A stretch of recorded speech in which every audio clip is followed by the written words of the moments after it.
Two commerce family. അപ്പം ഇന്ന് നമ്മൾ പഠിക്കാനായിട്ട് പോകുന്നത് നമ്മുടെ ചാപ്റ്റർ 9 ആയ ഫിനാൻഷ്യൽ മാനേജ്മെന്റ് ആണ്. എല്ലാ കുഞ്ഞുങ്ങൾക്കും ഭയങ്കര പാട് എന്ന് പറയുന്ന ഒരു ചാപ്റ്ററാണ്. പക്ഷെ നിങ്ങൾ ടെൻഷൻ അടിക്കേണ്ട ആവശ്യമില്ല. ഇമ്പോർട്ടൻ്റ് ആയിട്ടുള്ള കാര്യങ്ങൾ മാത്രം പഠിച്ചാൽ മതി. ഒത്തിരി കാര്യങ്ങൾ പഠിക്കുമ്പോഴായിരിക്കും നിങ്ങൾക്ക് ചിലപ്പോൾ ഇത് പാടായിട്ട് തോന്നുന്നത്. ഇമ്പോർട്ടൻ്റ് ആയിട്ടുള്ള കാര്യങ്ങൾ എന്താണ് അവർ ഉദ്ദേശിക്കുന്നത് എന്ന കാര്യം ഒന്ന് മനസ്സിലാക്കി കഴിഞ്ഞ് കഴിഞ്ഞാൽ സെറ്റാണ്.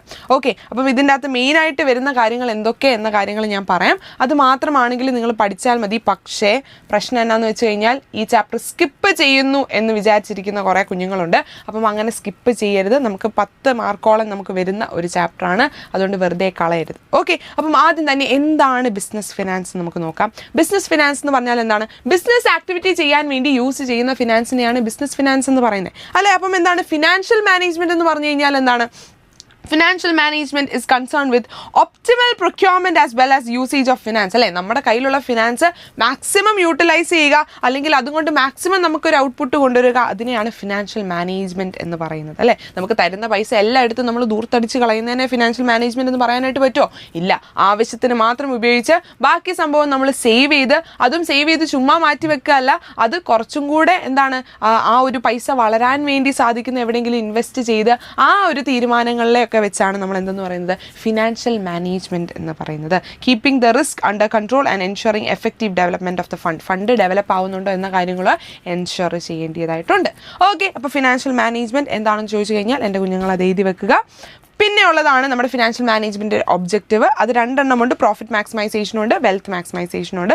പ്രോഫിറ്റ് മാക്സിമൈസേഷൻ്റെ കേസിൽ വരുമ്പോഴത്തേക്ക് main objective of business is to maximize the profit. ഒരു ബിസിനസ്സിൻ്റെ മെയിൻ ഉദ്ദേശം എന്ന് പറയുന്നത് പ്രോഫിറ്റ് മാക്സിമം കിട്ടുക. പക്ഷേ വെൽത്ത് മാക്സിമൈസേഷൻ്റെ കേസിൽ എന്താണ്? Main objective is to maximise share holders wealth അല്ലേ. നമ്മുടെ ഷെയർ ഹോൾഡേഴ്സ് എന്ന് പറയുന്നത് they are the owners of the company. അവരുടെ വെൽത്ത് ഇൻക്രീസ് ചെയ്യുക എന്നാണ് നമ്മൾ നോക്കുന്നത്. അതായത് മാർക്കറ്റ് പ്രൈസ്, ആ ഷെയറിൻ്റെ മാർക്കറ്റ് പ്രൈസ് കൂടുതൽ കൊടുക്കുമ്പോഴത്തേക്ക് ഷെയർ ഹോൾഡേഴ്സിൻ്റെ ആ ഒരു വെൽത്ത് കൂടും. ഓക്കെ, അപ്പം വെൽത്ത് എന്ന് ഉദ്ദേശിക്കുന്നത് ലോങ് റണ്ണിലേക്ക്, അതായത് നല്ലൊരു ഷെയർ വാല്യൂ അല്ലെങ്കിൽ ഇവിടെ പറയുന്ന പോലെ മാർക്കറ്റ് പ്രൈസ്, ഷെയർസിന് നല്ല മാർക്കറ്റ് പ്രൈസ് ഉണ്ടെങ്കിൽ നമുക്ക് കുറേ നാളത്തേക്ക് അത്രയും തന്നെ നമുക്ക് കിട്ടിക്കൊണ്ടേ ഇരിക്കുകയാണ് അല്ലേ. പെട്ടെന്ന് അത് തീർന്നു പോകത്തില്ല.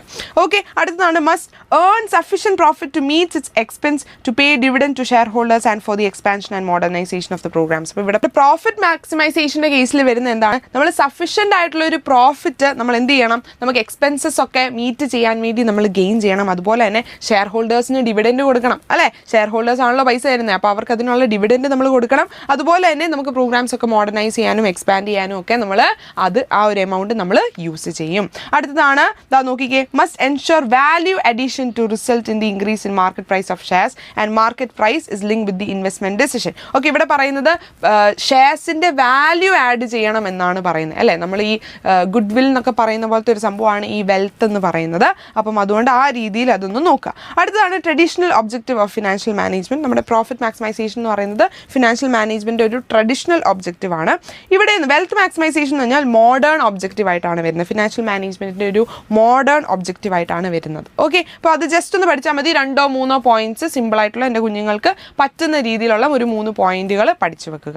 അടുത്താണ് importance of financial management. Financial management അത്യാവശ്യമാണോ? അത്യാവശ്യമാണ് എന്ന് തന്നെ നമുക്ക് പറയാനായിട്ട് സാധിക്കും. കാരണം എന്താണ്?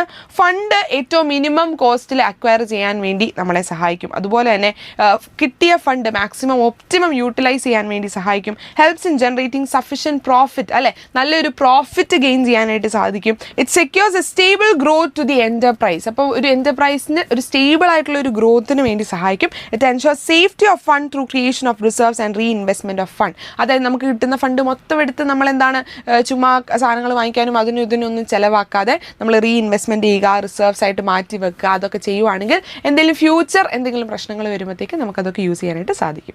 ഓക്കെ, അപ്പം ഈ ഒരു ഭാഗത്തിൽ നിന്ന് പഠിക്കേണ്ട കാര്യങ്ങളാണ് ഇപ്പം നമ്മൾ നോക്കിയത്. അടുത്തതാണ് ഫിനാൻഷ്യൽ ഡിസിഷൻ. ഫിനാൻഷ്യൽ ഡിസിഷൻ്റെ അകത്ത് വരുന്നതാണ് investment decision, financing decision and dividend decision. Okay, അപ്പം ഈ 3 എണ്ണം എൻ്റെ കുഞ്ഞുങ്ങൾ എന്താണെങ്കിലും പഠിച്ചേ പറ്റത്തുള്ളൂ. അതെന്താണ് സംഭവം എന്നെങ്കിലും എൻ്റെ കുഞ്ഞുങ്ങൾ പഠിക്കാം. ഇൻവെസ്റ്റ്മെൻറ്റ് ഡിസിഷൻ എന്ന് പറഞ്ഞു കഴിഞ്ഞാൽ എന്താണെന്ന് നമുക്ക് നോക്കാം. Investment decision is concern with how the firm firms valuable fund are to be invested in various asset. അതായത് നമുക്ക് കയ്യിൽ പ്രോഫിറ്റ് ഒക്കെ കിട്ടി, നമ്മുടെ കയ്യിൽ ഫണ്ട് ഉണ്ട്, പക്ഷേ ഈ ഫണ്ട് നമ്മൾ ചുമ്മാ ഒരു അലമാരിക്കകത്തോ അല്ലെങ്കിൽ കട്ടിലിൻ്റെ അടിയിലോ കൊണ്ടുപോയി വെച്ച് കഴിഞ്ഞ് കഴിഞ്ഞാൽ അത് വളരുമോ? ഇല്ല. അപ്പം നമ്മൾ എന്ത് ചെയ്യണം? ഈ ഒരു കിട്ടിയിരിക്കുന്ന ചിലപ്പോൾ ഒരു 10,000 രൂപയായിരിക്കും, അല്ലെങ്കിൽ 20,000 രൂപയായിരിക്കും. ആ 20,000 രൂപേനെ ഇരട്ടിയാക്കാൻ എങ്ങനെ പറ്റും എന്ന കാര്യമാണ് നമ്മൾ ചിന്തിക്കേണ്ടത്, അല്ലേ? അപ്പം അങ്ങനെ കുറേ നമുക്ക് ഇൻവെസ്റ്റ്മെൻറ്റ് ഡിസിഷൻസ് നമുക്ക് ചൂസ് ചെയ്യാനായിട്ട് സാധിക്കും. അപ്പോൾ അങ്ങനെ വേരിയസ് ആയിട്ടുള്ള നമ്മുടെ അസറ്റ്സ് നമ്മൾ എങ്ങനെയൊക്കെ ഏതൊക്കെ കാര്യത്തിൽ നമ്മൾ ഇൻവെസ്റ്റ് ചെയ്യണം എന്ന കാര്യങ്ങൾ ചിന്തിക്കുന്നതിനെയാണ് ഇൻവെസ്റ്റ്മെൻറ്റ് ഡിസിഷൻ എന്ന് പറയുന്നത്. ഇൻവെസ്റ്റ്മെൻറ്റ് ഡിസിഷൻ 2 തരത്തിലുണ്ട്. ഒന്ന് ലോങ് ടേം ഉണ്ട്, ഒന്ന് ഷോർട്ട് ടേം ഉണ്ട്.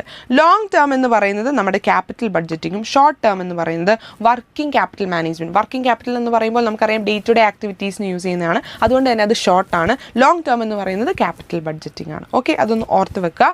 ഇൻവെസ്റ്റ്മെൻറ്റ് ഇൻ ഫിക്സഡ് അസറ്റ്സിനെയാണ് നമ്മൾ ക്യാപിറ്റൽ ബഡ്ജറ്റിംഗ് എന്ന് പറയുന്നത്. ഫിക്സഡ് അസറ്റ്സ് എന്ന് പറഞ്ഞാൽ for a long period of ടൈമിലേക്ക് വേണ്ടിയാണ് നമ്മൾ യൂസ് ചെയ്യുന്നത്. അറ്റ് ദ സെയിം ടൈം എന്താണ് കറണ്ട് അസറ്റ്സ് എന്ന് പറഞ്ഞു കഴിഞ്ഞാൽ ഡേ ടു ഡേ ആക്ടിവിറ്റീസിന് ചെയ്യാനായിട്ടുള്ളതാണ്, അതുകൊണ്ട് തന്നെ അതിനെ വർക്കിംഗ് ക്യാപിറ്റൽ മാനേജ്മെന്റ് എന്ന് പറയും. ഇത് രണ്ടും എൻ്റെ കുഞ്ഞുങ്ങൾ ഓർത്ത് വെക്കുക. എങ്ങാനും ക്വസ്റ്റ്യൻസ് ചോദിച്ചു കഴിഞ്ഞാൽ എഴുതാൻ പറ്റണം.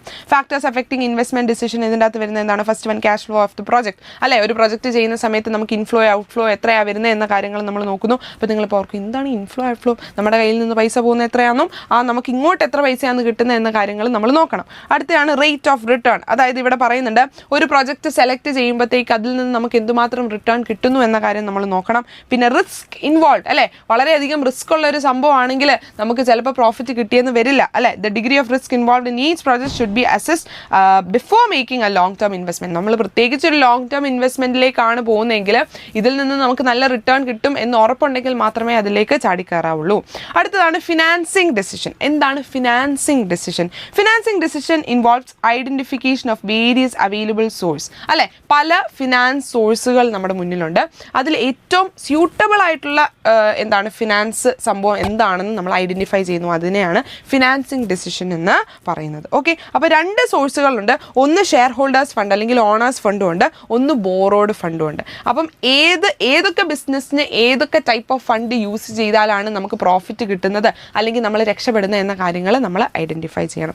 A firm has to decide the type of security to be issued and the relative proportion to each item in capital structure. അതായത് ഷെയർസ് ഒക്കെ കൊടുക്കുന്ന സമയത്ത് ഏത് ടൈപ്പാണ് നമ്മൾ കൊടുക്കുന്നത് എന്ന കാര്യങ്ങളും കൂടെ നമ്മൾ തീരുമാനിക്കണം. Factors affecting the financing decision. Financing ഡിസിഷനിൽ അഫക്റ്റ് ചെയ്യുന്ന കുറച്ച് ഫാക്ടേഴ്സ് നമുക്ക് നോക്കാം. ഒന്ന് cost, obtaining the finance from cheaper source, അല്ലേ? ഫിനാൻസ് എടുക്കുന്ന സമയത്ത് വളരെ ചീപ്പർ ആയിട്ടുള്ള സോഴ്സിൽ നിന്ന് നമുക്ക് കിട്ടുവാണെങ്കിൽ അത്രയും നല്ലത്.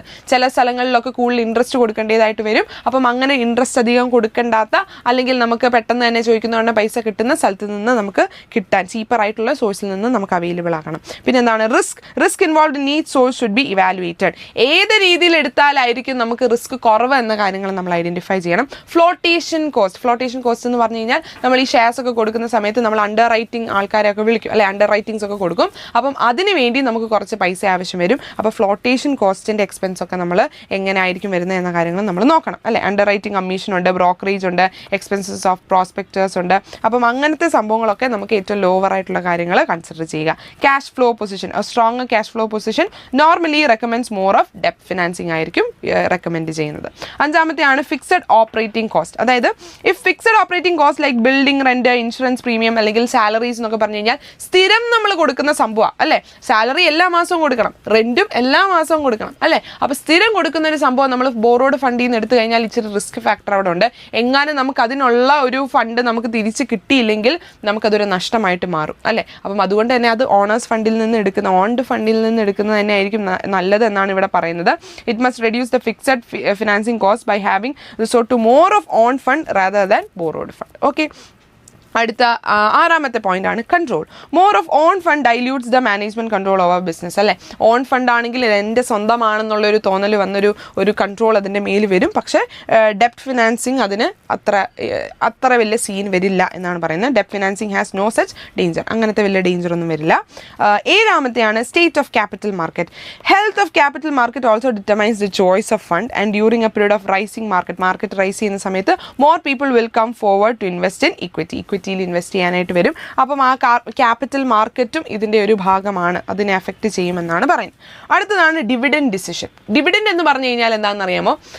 സിമ്പിളായിട്ട് പറയുവാണെങ്കിൽ നമ്മുടെ ഷെയർ ഹോൾഡേഴ്സ് എന്നറിയപ്പെടുന്ന ഷെയർസൊക്കെ, ഒരു കമ്പനിയുടെ ഷെയർസൊക്കെ വാങ്ങിക്കുന്ന ആൾക്കാർക്ക് നമ്മൾ അവർക്ക് തിരിച്ച് റിട്ടേൺ ആയിട്ട് നമ്മൾ കൊടുക്കണമല്ലോ. ഇപ്പോൾ ബാങ്കിൽ നിന്ന് ലോൺ എടുക്കുന്ന സമയത്ത് നമ്മൾ തിരിച്ച് ബാങ്കുകാർക്ക് ഇൻട്രസ്റ്റ് ആയിട്ട് കൊടുക്കുന്ന പോലെ തന്നെ നമുക്ക് നമ്മുടെ ഒരു ബിസിനസ് നടത്താൻ വേണ്ടി അവർ നമ്മുടെ ഷെയർസ് എടുത്തതിന് നമ്മൾ അവർക്ക് ഡിവിഡൻഡ് ആയിട്ടാണ് കൊടുക്കുന്നത്. ഓക്കെ, അപ്പം ഇങ്ങനെ ഡിവിഡൻഡ് ആയിട്ട് കൊടുക്കുമ്പോഴത്തേക്ക് നമുക്ക് കിട്ടുന്ന പ്രോഫിറ്റിൽ നിന്ന് ഒരു പ്രത്യേക ശതമാനമായിരിക്കും അവർക്ക് പ്രൊവൈഡ് ചെയ്യുന്നത്. അത് ഇക്വിറ്റി ഷെയർസും പ്രിഫറൻസ് ഷെയർസും തമ്മിൽ വ്യത്യാസമുണ്ട്. പ്രിഫറൻസ് ഷെയർസ് ആണെങ്കിൽ ഒരു ഫിക്സഡ് ആയിട്ടുള്ള ഒരു ഡിവിഡൻഡ് അവർക്കുണ്ട്, ആ ഒരു ശതമാനമായിരിക്കും അവർക്ക് കിട്ടുന്ന എത്ര പ്രോഫിറ്റ് കിട്ടിയാലും. ഇക്വിറ്റി ഷെയർസിന് അങ്ങനല്ല, പ്രോഫിറ്റിനനുസരിച്ചായിരിക്കും ഡിവിഡൻഡ് കൂടുന്നത്.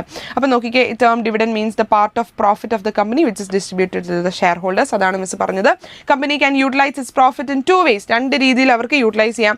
പേ dividend on its shares to retain its business, അല്ലേ? അവരുടെ ഷെയർസിന് നമ്മൾ ഷെയർ വാങ്ങിക്കുന്നവർക്ക് നമ്മൾ ഡിവിഡൻസ് തിരിച്ച് പേ ചെയ്യാനായിട്ട് ഉണ്ട്, അല്ലേ? അപ്പോൾ ഇവിടെ പറയുന്നത് the company can utilise its profit in 2 ways. 2 രീതിയിൽ, നേരത്തെ പറഞ്ഞ 2 രീതിയിൽ നമുക്ക് യൂട്ടിലൈസ് ചെയ്യാനായിട്ട് പറ്റും. Major decision of financial management is how much to contribute profit as dividend to the share holders. Share ഹോൾഡേഴ്സിന് എന്തുമാത്രം ഡിവിഡൻഡ് ആയിരിക്കും നമ്മൾ പേ ചെയ്യേണ്ടത് എന്ന കാര്യം നമ്മൾ ഫിക്സ് ചെയ്യുക. അതുപോലെ തന്നെ എത്ര എമൗണ്ട് ആയിരിക്കും നമുക്ക് റീറ്റെയിൻ ചെയ്ത് അല്ലെങ്കിൽ മാറ്റി വെക്കേണ്ടി എന്ന കാര്യങ്ങളും നമ്മൾ ഫിക്സ് ചെയ്യുക, അല്ലേ? നമുക്ക് പ്രോഫിറ്റ് കിട്ടുന്ന സമയത്ത് കുറച്ച് എമൗണ്ട് എടുത്ത് നമ്മൾ മാറ്റി വെക്കും. എന്തിനാണ്? ഫ്ലോയിങ് ബാക്ക് ഓഫ് പ്രോഫിറ്റ് എന്നൊക്കെ പറയുന്ന പോലെ നമ്മൾ എടുത്ത് മാറ്റി വെക്കും. എന്തിനാ? പെട്ടെന്ന് അൺസർട്ടനിറ്റീസ് വരുവാണെങ്കിൽ യൂട്ടിലൈസ് ചെയ്യാൻ വേണ്ടി. അത് കഴിഞ്ഞിട്ടുള്ള എമൗണ്ടിൽ നിന്നേ നമ്മൾ പ്രോഫിറ്റ് എടുത്ത് നമ്മൾ ആർക്ക് കൊടുക്കത്തുള്ളൂ? Share ഹോൾഡേഴ്സിന് dividend കൊടുക്കത്തുള്ളൂ. അപ്പം അതുകൊണ്ട് എത്ര ശതമാനം നമ്മൾ അവർക്ക് ഡിവിഡൻഡ് ആയിട്ട് കൊടുക്കണം, എത്ര ശതമാനം എടുത്ത് മാറ്റി വെക്കണം എന്ന കാര്യങ്ങൾ നമ്മൾ ഫിക്സ് ചെയ്യണം. ഇനി വരുന്നതാണ് ഏറ്റവും ഇമ്പോർട്ടൻ്റ് ആയിട്ടുള്ള ഒരു കാര്യമാണ് factors affecting dividend decision. Important 5 മാർക്സിന് ചോദിക്കുന്നതാണ് കേട്ടോ. അപ്പം ഈ ഒരു ചാപ്റ്ററിൽ നിന്ന് ഇതുപോലെ ഇമ്പോർട്ടൻ്റ് ആയിട്ടുള്ള കാര്യങ്ങൾ മാത്രമായിട്ടാണെങ്കിൽ എൻ്റെ കുഞ്ഞുങ്ങൾ നോക്കിയിട്ടേ പോകാവുള്ളൂ. സ്കിപ്പ് ചെയ്യരുത്, ചാപ്റ്റർ സ്കിപ്പ് ചെയ്യരുത്. ചെയ്യാനായിട്ട് നല്ല തോന്നലായിരിക്കും നിങ്ങൾക്ക് മൈൻഡിൽ വരുന്നത്, പക്ഷെ സ്കിപ്പ് ചെയ്യരുത്. Okay, amount of earnings. എന്തുമാത്രം ഏർണിങ്സ് ഇവിടെ വരുന്നത് എന്താണെന്ന് അറിയാമോ? Factors affecting dividend decision. Dividend എങ്ങനെയൊക്കെ ആൾക്കാർക്ക് കൊടുക്കാം അല്ലെങ്കിൽ എങ്ങനെയൊക്കെയാണ് ഷെയർ ഹോൾഡേഴ്സിന് കൊടുക്കേണ്ടി എന്ന കാര്യത്തിന് എടുക്കുന്ന ഡിസിഷൻസിൽ വരുന്ന കുറച്ച് ഫാക്ടേഴ്സ് ആണ് കേട്ടോ. Amount of earnings. അപ്പോൾ നമുക്ക് ഒരാൾക്ക് ഡിവിഡൻഡ് കൊടുക്കണം, ഷെയർ ഹോൾഡറിന് ഡിവിഡൻഡ് കൊടുക്കണമെങ്കിൽ നമുക്ക് നല്ല പ്രോഫിറ്റ് കിട്ടണം, അല്ലേ? അപ്പോൾ കറണ്ട് ആൻഡ് പാസ്റ്റ് ഏർണിങ്സ്, നമുക്ക് നേരത്തെ എന്തുമാത്രം കിട്ടുന്നുണ്ടായിരുന്നു, ഇപ്പം നമുക്ക് എന്തുമാത്രം കിട്ടുന്നുണ്ട് എന്നൊരു കമ്പാരിസൺ നമ്മൾ കൊടുക്കണം. നേരത്തേക്കാളും കൂടുതൽ കിട്ടുന്നുണ്ടെങ്കിൽ നല്ലത്, നമുക്ക് നല്ല ഡിവിഡൻഡ് അവർക്ക് കൊടുക്കാനായിട്ട് സാധിക്കും. സ്റ്റെബിലിറ്റി ഏർണിംഗ്, അല്ലേ? നേരത്തേക്കാളും കുറച്ചും കൂടെ സ്റ്റേബിൾ ആയിട്ട് നമുക്ക് ഏൺ ചെയ്യാനായിട്ട് പറ്റുന്നുണ്ടെങ്കിൽ അത് നല്ലൊരു സൈനാണ്. അപ്പം ഹയർ ഡിവിഡൻഡ് നമുക്ക് അവർക്ക് പ്രൊവൈഡ് ചെയ്യാനായിട്ട് പറ്റും. സ്റ്റെബിലിറ്റി ഓഫ് ഡിവിഡൻസ്, അല്ലേ? ഡിവിഡൻഡ് പ്രോപ്പറായിട്ട് എല്ലാ പ്രാവശ്യവും നമുക്ക് കൊടുക്കാനായിട്ട് പറ്റുന്നുണ്ടെങ്കിൽ നമ്മുടെ ആ ഒരു ഫേമിൻ്റെ റെപ്യൂട്ടേഷൻ വളരെ ഹൈ ആയിരിക്കും. Improves reputation of the company. Growth opportunities, അല്ലേ? കുറേ ഗ്രോ ചെയ്യാനായിട്ട് പറ്റും. എങ്ങനെയാണ് ഗ്രോത്ത് വരുന്നത്? നമ്മുടെ പൈസ എല്ലാം നമ്മൾ റീറ്റെയിൻ ചെയ്ത് കുറച്ച് പൈസ വെച്ച് മാറ്റി വെക്കുവാണെങ്കിൽ അതൊക്കെ യൂട്ടിലൈസ് ചെയ്ത് നമുക്ക് എന്ത് ചെയ്യാനായിട്ട് പറ്റും? ആ ഒരു ബിസിനസ് നമുക്ക് ഗ്രോ ചെയ്യാനായിട്ട് പറ്റും. ക്യാഷ് ഫ്ലോ പൊസിഷൻസ് ഉണ്ട്. പിന്നെ ഷെയർ ഹോൾഡേഴ്സ് പ്രിഫറൻസ് ഉണ്ട്. ഷെയർ ഹോൾഡേഴ്സ് പ്രിഫറൻസ് വരുന്ന എപ്പോഴാണ്? ഹയർ ഡിവിഡൻസ് ഒക്കെ കൊടുക്കുന്നവർക്ക് നമുക്ക് ഷെയർ ഹോൾഡേഴ്സ് പറയും യെസ് ഇവിടെ ഹയർ ഡിവിഡൻഡ് ഉണ്ട്, അപ്പോൾ എന്താണ് അവർക്ക് ഇൻവെസ്റ്റ് ചെയ്യാനായിട്ടുള്ളൊരു മൈൻഡ് സെറ്റ് വരും. അപ്പം അങ്ങനത്തെ കാര്യങ്ങൾ ഇതുപോലെ ഒരു 5-6 പോയിന്റുകൾ എൻ്റെ കുഞ്ഞുങ്ങൾ പഠിച്ചാൽ മതി. ബാക്കി കാര്യങ്ങൾ ജസ്റ്റ് ഒന്ന് നോക്കി വിടുക. ടാക്സേഷൻ പോളിസി ഉണ്ട്, സ്റ്റോക്ക് മാർക്കറ്റ് റിയാക്ഷൻസ് ഉണ്ട്, ആക്സസ് ടു ക്യാപിറ്റൽ മാർക്കറ്റ് ഉണ്ട്, ലീഗൽ കൺസ്ട്രെയിൻ, കോൺട്രാക്ച്വൽ കൺസ്ട്രെയിൻസ്, അങ്ങനത്തെ കുറച്ച് കാര്യങ്ങളൊക്കെ ഉണ്ട്. ഇതിൻ്റെ അകത്തുനിന്ന് 6 പോയിന്റ് എങ്കിലും എൻ്റെ കുഞ്ഞുങ്ങൾ മിനിമം പഠിച്ച് വെക്കുക. 6 പോയിന്റ്സ് വളരെ സിമ്പിളായിട്ട് നിങ്ങൾക്ക് റിലേറ്റ് ചെയ്ത് ചിന്തിക്കാൻ പറ്റുന്ന സാധനങ്ങൾ മാത്രമേ ഉള്ളൂ. അടുത്തതാണ് ഫിനാൻഷ്യൽ പ്ലാനിങ്. എന്താണ് ഫിനാൻഷ്യൽ പ്ലാനിങ്? എങ്ങനെ ഫിനാൻസ് ഉപയോഗിക്കാം, എങ്ങനെയൊക്കെ എവിടെയൊക്കെ നമുക്ക് ഇൻവെസ്റ്റ് ചെയ്യാം എന്ന കാര്യങ്ങളൊക്കെ നമ്മൾ നേരത്തെ കണ്ടു. അപ്പം അതുപോലെ തന്നെ when a process of planning is employed in finance it is called financial planning. അപ്പോൾ ഇവിടെ പറയുന്നത് എന്താണ്, എങ്ങനെയൊക്കെ ഇത് യൂട്ടിലൈസ് ചെയ്യാം, നമ്മുടെ ഫിനാൻസ് എങ്ങനെയൊക്കെ എന്തിനൊക്കെ നമുക്ക് യൂട്ടിലൈസ് ചെയ്യാം എന്ന കാര്യം ചിന്തിക്കുന്നതിനാണ് ഫിനാൻഷ്യൽ പ്ലാനിങ് എന്ന് പറയുന്നത്. Financial planning refers to the process of estimation, procurement, utilisation and administration of fund. വെറുതെ ഫണ്ട് യൂട്ടിലൈസ് ചെയ്യുന്ന മാത്രമല്ല എസ്റ്റിമേറ്റ് ചെയ്യണം, ഇന്ന സാധനം ഇത്രയൊക്കെ ആവുമായിരിക്കും അല്ലേ എന്നുള്ളൊരു ചിന്താഗതി. പിന്നെ പ്രൊക്യൂർമെൻറ്റ്, യൂട്ടിലൈസ് ചെയ്യുക, അഡ്മിനിസ്ട്രേറ്റ് ചെയ്യുക, ഇതൊക്കെ ഇങ്ങനെയൊക്കെ ഫണ്ട് ചെയ്യുകയാണെങ്കിൽ അതിനെ നമുക്ക് ഫിനാൻഷ്യൽ പ്ലാനിങ് ചെയ്തു എന്ന് നമുക്ക് പറയാനായിട്ട് സാധിക്കും. ഓക്കെ, അടുത്താണ് thus financial management includes the following aspects. എന്തൊക്കെയാണ്? Estimation of quantum of finance, that is total finance requirement എത്രയാണ് നമ്മൾ നോക്കണം. Determination of pattern of financing, that is form and proportion of various sectors to be issued, securities to be issued, and proper utilization of finance, that is through laying down effective policies, programs and procedures. അപ്പം ഇതിലൂടെയൊക്കെ നമുക്ക് എന്താണ് proper ആയിട്ടൊരു financial management എങ്ങനെയൊക്കെ ചെയ്യാമെന്ന കാര്യങ്ങളാണ് ഇവിടെ വരുന്നത്. അപ്പോൾ അതിനെയാണ് നമ്മൾ ഫിനാൻഷ്യൽ പ്ലാനിങ് എന്ന് പറയുന്നത്, അല്ലേ? അപ്പോൾ ടൈപ്പ് ഓഫ് ഫിനാൻഷ്യൽ പ്ലാനിങ്സ് ഉണ്ട്. ഒന്ന് financial planning may be short term ആണെങ്കിൽ ഷോർട്ട് ടേം അല്ലെങ്കിൽ ലോങ് ടേം ഉണ്ട്. ലോങ് ടേം പ്ലാനിങ് എന്ന് പറയുന്നത് ക്യാപിറ്റൽ എക്സ്പെൻഡിച്ചർ ആയിരിക്കും വരുന്നത്. അതായത് ലോങ് പീരീഡ് ഓഫ് ടൈമിലേക്ക് വേണ്ടി, യൂഷ്വലി 3 to 5 years. ഇവിടെ ലോങ് ടേം വരുമ്പം 3 to 5 years ആയിരിക്കും നോക്കുന്നത്. ഓക്കെ, ഷോർട്ട് ടേമിൻ്റെ കേസിൽ വരുവാണെങ്കിൽ planning covers short financial planning call budget. അല്ലെ, ബഡ്ജറ്റ് ആയിരിക്കും, അത് ഷോർട്ട് പീരീഡ് ഓഫ് ടൈമിലേക്ക് വേണ്ടിയാണ്. Usually for a period of 1 year അല്ലെങ്കിൽ ലെസ് ദാൻ 1 year, 1 year അല്ലെങ്കിൽ ലെസ് ദാൻ 1 year ആയിരിക്കും ഇവിടെ വരുന്നത്. ഓക്കെ, അടുത്താണ് objectives of financial planning. Financial പ്ലാനിങ്ങിൻ്റെ കുറച്ച് ഒബ്ജക്റ്റീവ്സ് ഉണ്ട്. To ensure availability of fund whenever it's required. അല്ലേ, നമുക്ക് ഫിനാൻഷ്യൽ പ്ലാനിങ് ചെയ്യുന്ന സമയത്ത് നമുക്ക് ഫണ്ട് വേണ്ട ടൈമിൽ ഫണ്ട് കിട്ടുന്നുണ്ടോ എന്ന കാര്യം നമ്മൾ എൻഷുർ ചെയ്യണം. To see that firm does not raise resources unnecessarily. അതായത് നമുക്ക് വേണ്ടാത്ത സമയത്ത് നമ്മൾ ഫണ്ട് റേസ് ചെയ്യേണ്ട ഒരു ആവശ്യമില്ല. അല്ലേ, അപ്പം അങ്ങനെ റേസ് ചെയ്യരുത്. അപ്പോൾ പിന്നെ വരുന്നതാണ് ഇമ്പോർട്ടൻസ്. ഇതിൻ്റെ ഈ 2 സാധനം നമ്മൾ ഓർത്തിരിക്കുക. ഒബ്ജക്റ്റീവ്സ് 2 മാത്രമേ ഉള്ളൂ. ഒന്ന്, നമുക്ക് വേണ്ട സമയത്ത് ഫണ്ട് അവൈലബിൾ ആണോ. 2, നമുക്ക് അൺനെസസറി ആയിട്ട് ഫണ്ട് കളക്ട് ചെയ്യേണ്ടതായിട്ടുള്ള ആവശ്യമില്ല. പിന്നെ വരുന്നതാണ് financial planning is an important part of firms overall planning. അല്ലേ, ഒരു ഫേമിൻ്റെ ഓവറോൾ പ്ലാനിങ്, ഒരു ഫേം മുന്നോട്ട് റൺ ചെയ്യണമെങ്കിൽ പൈസ വേണം. ആ പൈസ പ്രോപ്പറായിട്ട് പ്ലാൻ ചെയ്തില്ലെങ്കിൽ നഷ്ടത്തിലായിരിക്കും പോകുന്നത്. അല്ലേ, അതുകൊണ്ട് തന്നെ ഫിനാൻഷ്യൽ പ്ലാനിങ് എന്ന് പറയുന്നത് വളരെ ഇമ്പോർട്ടൻ്റ് ആയിട്ടുള്ള ഒരു കാര്യമാണ്. ഫോർകാസ്റ്റ് ചെയ്യാനായിട്ട് ഹെൽപ്പ് ചെയ്യും. പിന്നെ അതുപോലെ തന്നെ അൺസർട്ടനിറ്റീസ് ഒക്കെ അവോയ്ഡ് ചെയ്യാനായിട്ട് സഹായിക്കും. കോർഡിനേറ്റ് ചെയ്യാനായിട്ട് സാധിക്കും. വേസ്റ്റേജ്, വെറുതെ നമ്മുടെ കയ്യിലുള്ള പൈസ വെറുതെ ഇരുന്ന് പോകാതെ അങ്ങനെ വേസ്റ്റേജ് റെഡ്യൂസ് ചെയ്യാനായിട്ട് സഹായിക്കും.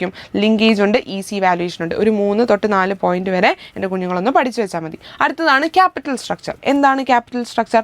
ക്യാപിറ്റൽ എന്ന് പറഞ്ഞു കഴിഞ്ഞാൽ നോർമലി നമുക്കറിയാം, ഒരു ബിസിനസ് സ്റ്റാർട്ട് ചെയ്യുമ്പം ഫസ്റ്റ് ഇനിഷ്യലി ഇടുന്ന ആ ഒരു എമൗണ്ടിനെയാണ് ക്യാപിറ്റൽ എന്ന് പറയുന്നത്. ഇപ്പോൾ ക്യാപിറ്റൽ സ്ട്രക്ചർ എന്ന് പറഞ്ഞു കഴിഞ്ഞാൽ capital structure of a company refers to the use of security to be issued and proportionate amount make up the capitalisation. അപ്പം ഇവിടെ പറയുന്നത് ഇത്രയേ ഉള്ളൂ. An important decision under financial management relate to the financing pattern or the proportion of the use of different source of fund raising. ഏതൊക്കെ തരത്തിലാണ് നമ്മൾ fund raise ചെയ്യുന്നത് എന്നതിലാണ് നമ്മൾ ഈ ക്യാപിറ്റൽ സ്ട്രക്ചറിൽ ഉദ്ദേശിക്കുന്നത്. ഓൺ ദ ബേസിസ് ഓഫ് ഓണർഷിപ്പിലാണെങ്കിൽ ownership fund or business finance can be broadly classified into 2. ഒന്ന് ഓണേഴ്സ് ഫണ്ടും ഉണ്ട്, ഒന്ന് ബോറോഡ് ഫണ്ടും ഉണ്ട്. ഓണേഴ്സ് ഫണ്ട് എന്ന് പറഞ്ഞു കഴിഞ്ഞാൽ ഓണർ ഈ നമ്മുടെ ഒരു ബിസിനസ് സ്റ്റാർട്ട് ചെയ്യുന്ന സമയത്ത് ഇടുന്ന ഒരു ഫണ്ടിനെയാണ് ഓണേഴ്സ് ഫണ്ട് എന്ന് പറയുന്നത്.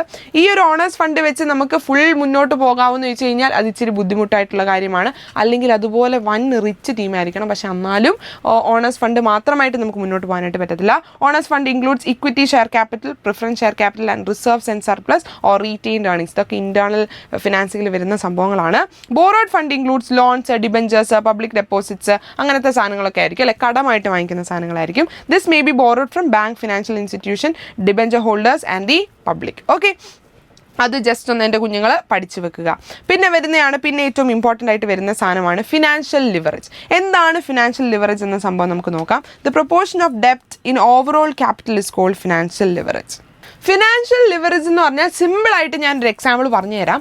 ഇപ്പം ഞാനൊരു 1 ലക്ഷം രൂപ ഒരു സ്ഥലത്ത് നിന്ന് ഞാൻ കടം വാങ്ങിച്ചു. ഓക്കെ, 1 ലക്ഷം രൂപ ഞാൻ കടം വാങ്ങിച്ചു. ഞാനൊരു ബിസിനസ് നടത്തുവാണ്. ആ ബിസിനസ് നടത്തി ഇപ്പം ആ 1 ലക്ഷം രൂപ വാങ്ങിച്ച കടത്തിൽ നിന്ന് ഞാൻ കുറേ സാധനമൊക്കെ വാങ്ങിച്ച് ഞാനൊരു ബിസിനസ് ചെയ്ത് എനിക്ക് തിരിച്ച് റിട്ടേൺ 2 ലക്ഷം രൂപ എനിക്ക് കിട്ടി. ഓക്കെ, അപ്പോൾ എനിക്ക് 1 ലക്ഷം രൂപയാണ് ഞാൻ മുടക്കിയത്, പക്ഷേ അതിൻ്റെ ഇരട്ടി പൈസ എനിക്ക് തിരിച്ച് കിട്ടി. അല്ലേ, അപ്പം അതുകൊണ്ട് എന്തുകൊണ്ടാണ് ഞാൻ പ്രോപ്പറായിട്ട് പ്ലാൻ ചെയ്തു. അപ്പം അത് പ്രോപ്പറായിട്ട് പ്ലാൻ ചെയ്യുന്നു. അല്ലെങ്കിൽ ആ ഒരു ഡെപ്റ്റ്, അല്ലെങ്കിൽ ഇവിടെ പറയുന്നുണ്ട് ദ പ്രൊപ്പോർഷൻ ഓഫ് ഡെപ്റ്റ് ഇൻ ഓവറോൾ ക്യാപിറ്റൽ എന്നാണ് പറഞ്ഞിരിക്കുന്നത്. അത് പ്രോപ്പറായിട്ട് ഞാൻ മാനേജ് ചെയ്യുന്നു. അതിനെയാണ് നമ്മൾ എന്തെന്ന് പറയുന്നത്, ഫിനാൻഷ്യൽ ലിവറേജ് എന്ന് പറയുന്നത്. അതായത് നമ്മൾ കടത്തിൽ പൈസ വാങ്ങിച്ചാലും അത് പ്രോപ്പറായിട്ട് നമ്മൾ ചെയ്യുവാണെങ്കിൽ ആ വാങ്ങിച്ച എമൗണ്ടിനേക്കാളും കൂടുതൽ നമുക്ക് തിരിച്ച് കിട്ടും. ഓക്കെ, അപ്പം അത് അഡ്ജസ്റ്റ് ചെയ്ത് അല്ലെങ്കിൽ അനലൈസ് ചെയ്ത് ചെയ്യുന്നതിനാണ് ഫിനാൻഷ്യൽ ലിവറേജ് എന്ന് പറയുന്നത്.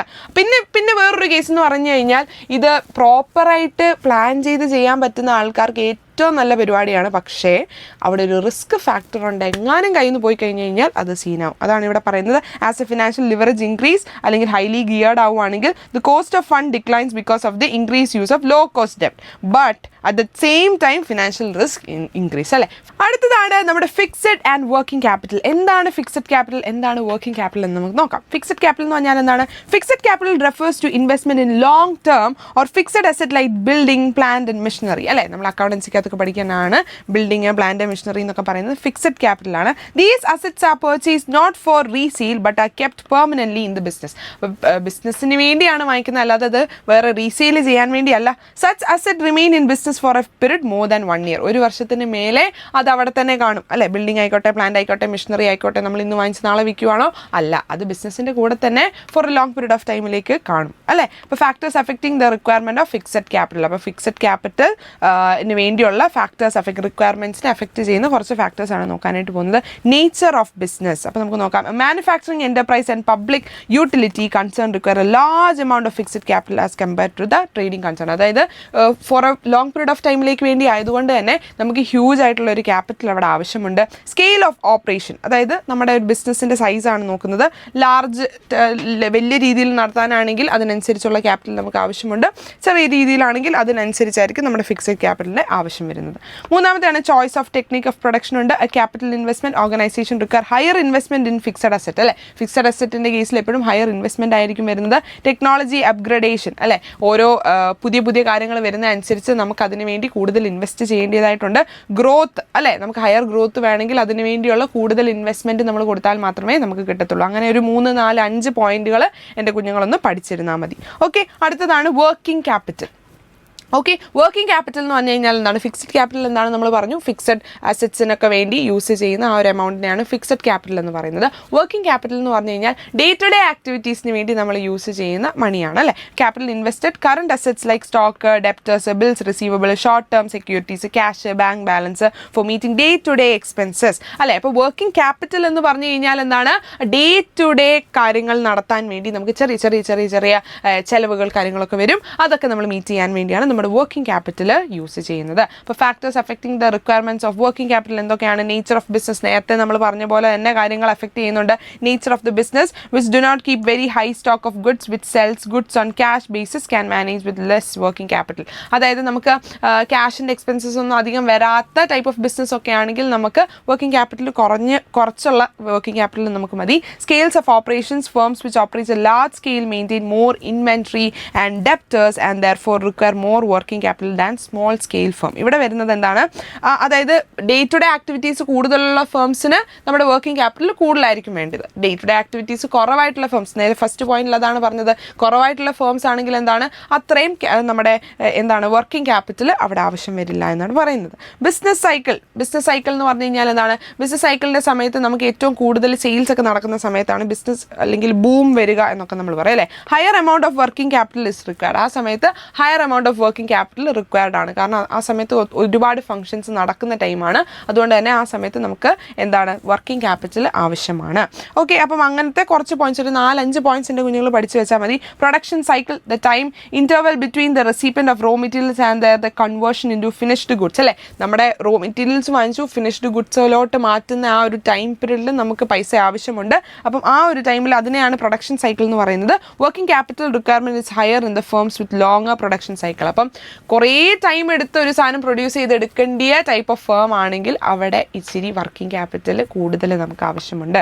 Seasonal factors, in the peak സീസണിൻ്റെ ഒക്കെ സമയത്ത് higher amount of working capital is require due to the higher level of activity. കുറേ ആക്ടിവിറ്റീസ് നടക്കുന്ന ഒരു ബിസിനസ് ആണെങ്കിൽ അവിടെ വർക്കിംഗ് ക്യാപിറ്റൽ എന്ന് പറയുന്നത് കൂടുതലായിരിക്കും. അല്ലേ, വർക്കിംഗ് ക്യാപിറ്റലിൻ്റെ ആവശ്യം എന്ന് പറയുന്നത് കൂടുതലായിരിക്കും. ഡേ ടു ഡേ ആക്ടിവിറ്റീസ് ഇങ്ങനെ നടന്നുകൊണ്ടേ ഇരിക്കും. അല്ലേ, അതുകൊണ്ട് കൂടുതലായിരിക്കും വരുന്നത്. ഓക്കെ, അപ്പം അങ്ങനത്തെ ഒരു 5-6 പോയിന്റ്സ് മാക്സിമം എൻ്റെ കുഞ്ഞുങ്ങളൊന്ന് പഠിച്ചു വെച്ചാൽ മതി.